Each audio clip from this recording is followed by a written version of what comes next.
to you, hey, how's your business doing? And if you say, it's doing great, then they're not going to want to help. First thing you and I said when we walked up, you notice we're not hugging and kissing. How's it going today? Hope everyone's doing well. Today is March 115. We got Stanley, Dirt Monkey Genetic, here on one of our sites. If you know me, you probably know Stanley. So today we're going to ask him about how to be recession proof, what to do in a recession or a downturn in the economy like we're possibly coming into here. Hey Stan, how's it going? Good, Garrett. How about you? Doing pretty good. Thanks for having me. Yeah, thanks. So you want to talk about recession proofing your business? Yeah, because right now there's an elephant in the room, and that's obviously the coronavirus, it's the COVID-19. Yep. I've noticed a lot of people kind of saying different things. Some people saying things are really slowing down. Some people say leads are still pouring in. People are still signing for bigger jobs. You've been around a while. Yeah. Been doing this a lot longer than I've been alive. Seen more economy downturns than... Thanks for pointing that one out, Garrett. I survived 2008, which was a really massive one. And one of those things that I've been known to kind of go against the whole 10X theory, guys, right? Yeah. And actually a couple of years ago, I butted heads pretty hardcore with a lot of those guys because there was a lot of hype, 10X your business. And in my mind, it's 10Xing your business in an uptime. If you can't 10X your business in an uptime, you're not running your business the right way. Yeah, because you definitely will do it in a lower time like now. The problem is the guys you can so easily 10X in an uptime that when it comes to the slump, you're not in a safe position to be able to ride it. If you're not preparing for that in the upturn, if you're not paying off equipment, saving money, and stuff like that. Exactly. So a lot of guys, when it comes into something like this, now I think this is a minor hiccup. Yeah. In all honesty. Compared to like 08? Yeah. What do you predict? Do you think in a month or two this will blow over? Things will kind For of sure. Yeah. For sure. There's going to still be some long-lasting consequences, but it's not going to be like 08 where you've got builders like we're here completely shut down. Yeah. Companies that were doing $60 to $160 million, running hundreds of people, completely gone in 1 year. Wow. That was what 08 was like. And during the whole 08 cycle, my company was absolutely fine, and it wasn't because I'm so brilliant. It was because I just got very fortunate and coincidentally completely changed my business strategy the year before the downturn turned because I was honestly just sick of my own business. And I'm like, I don't care what happens, so I'm going to do a completely radical thing and cut everything by 50%. Now, when you have a recession, you're going to automatically get cut. And so you're going to have to let people go. So you're going to obviously keep your very best of your best, but you can't compromise and not pay those guys what they're worth. Right. Yeah. That's a big thing. Like we did already let go of a few people we had for snow removal over the winter. We were going to have them on the summer, 3 or 4 of them. We kind of let those guys go for now, just see, because leads have slowed down a little bit. We still got a fair amount of work, but it's not like it was last year. Right. Like last year I was having 10 calls a day. Okay. And I go a big job for anything you wanted, you get it all the time. This year it's already not like that. People are thinking twice. Everyone still has a bunch of money. Everyone's thinking twice about spending it. I think they kind of wait till it blows over, and if it does, then we get a lot of that. You're 100% right. Now, one of the biggest mistakes that I see guys making is in their marketing in the downturn. They quit marketing because we don't have any money. We can't spend any money on it. That's it. But if you do a lot of networking, though, you don't need to do a ton of marketing. Thank you. So what they're doing is what way my dad would have said it is they're cutting their nose off to spite their own face. I never quite understood what that meant, but it meant you're just hurting yourself and your own intentional way of trying to save yourself. You're not doing yourself any good. In a downturn like this, I challenge the guys to actually increase their marketing. It's one of the few areas where you can spend. Don't increase purchasing new equipment. Don't increase marketing that's static. You have to increase fluid marketing. And that means marketing that you can control from, it used to be a month-to-month basis, but now you can control the cost of marketing almost on a weekly or a daily basis. Yeah. Yes.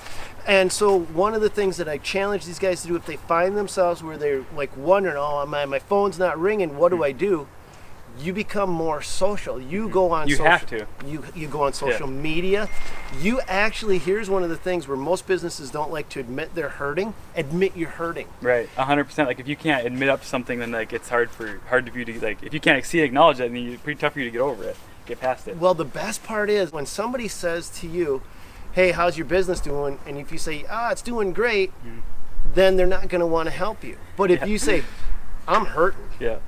Instantly you've activated the help response from the other person, even if they barely know you. People People want to help other people. Yes, Normally. they Normally. do. They Yeah. do, and Yeah. leverage that for everything you can. Yeah. My businesses are being brutally honest. I could use more work, and people are going to go, "Oh, I was talking to somebody at work that needed something." Yeah. But if I'm good, then he's good. He doesn't need any work or anything.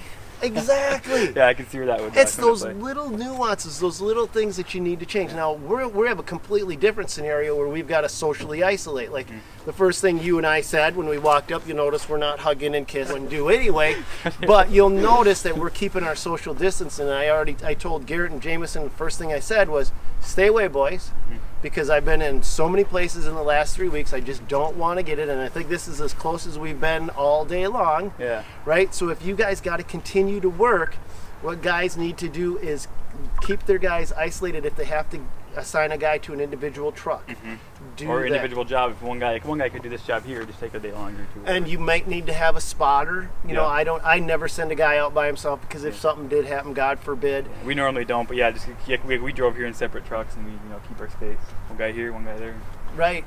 If you need to say something, talk on the phone. Like, easy to do. Another thing to do at this time is wait for buying new equipment, because it's going to go on fire sales, and Yeah. the financing is going to start to reflect. It already is. the Like, interest downturn. rates are what, 0?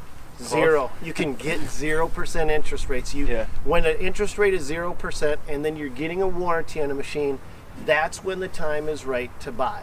You'll lose the initial depreciation off from the machine as soon as you pull it off from your lot, but you're gaining the extra warranty. Or look for the machines that have been used for 1 year. Now, you won't get the interest rate, but you still may be able to have that warranty carry through and still get a good machine. Yeah, Bobcat's 3 years, 3,000 hours, and they have extended warranties too, where it's fairly reasonable to get like year-to-year warranty after the original 3 years up. Yeah. And what do you think about like buying equipment? Like, do you think like is it okay to finance a new machine, or like better to buy what you can for cash depending on the workload you have? Well, you're going to want. That's up to the individual. Yeah. I don't believe that one's a blanket statement. Yeah, I'm sorry, because that one's just too particular to each person. If they're not cash heavy, then don't buy. But if you're, cash is king. And cash and cash flow. And if a guy is in a hurting position, I mean, you're going to have these guys that over leverage themselves. Like what I see that I can't stand is when people borrow money to buy their snowplow, they borrow money to buy their trailer, they borrow money to buy like an attachment, like where they're so tapped out on debt that the second their cash flow stops, it's like they have nothing left.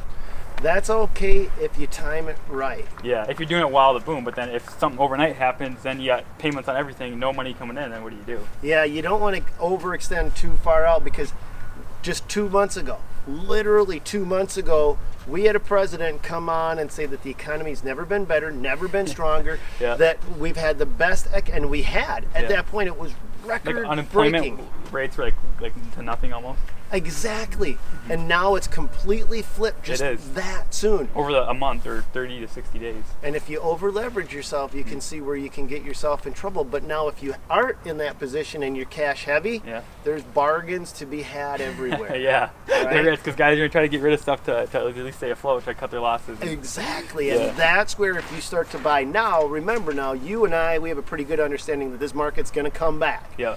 We know it. You're working right now. There's new homes going on. There's 7 in this development alone. 8 more to do after this one. So that's my point. Yeah. And we see the long game, and so we know that the short game guys, now's the time to go buy from them, and then you're going to be profiting off from, unfortunately, their loss. But if you're smart enough to know how to time the market, it's just like everything else, you're going to come out ahead. Yeah. So that's my advice to these guys. Okay. And it's funny that I don't know why you wanted to do this, because I was going to actually do this video over on my channel. So I may still do it or I may not. No, thanks, Garrett. Might have to send everyone my way.